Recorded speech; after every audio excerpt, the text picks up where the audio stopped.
I'm Charles Goldstein, your advocate at work, advocateatwork.com. Today I'm going to talk to you about whistleblowing claims, whistleblowing at your employer's office.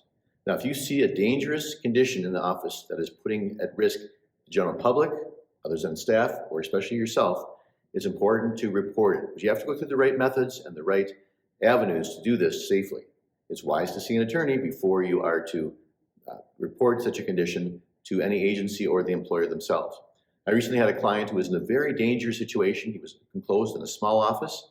He was being exposed to mold and other contaminants. He was having lung issues, and he had to go see a doctor for that. He was not sure what to do because he had complained about that to the employer, and they weren't doing anything about it. So he consulted with me, and I wrote an email as a ghostwriter for him to write to his employer, spread amongst many higher ups in the company. And as a result, they corrected all these issues, and we subsequently arranged for him also to be leaving his job and be hired somewhere else with an easier path to getting there than if he would have completely suffered from the consequences of his lung conditions and tried to negotiate with this himself. So my only lesson there is not to see me, but see some employment law attorney if you need to make a whistleblowing claim and blow the whistle on the employer's bad practices that are causing safety concerns for you and others. Now, a very common claim that tends to accompany a whistleblower claim, a very common action by employers, is retaliation. They'll retaliate against you in some way, whether it be warning you about bad performance, even though your performance has been fine.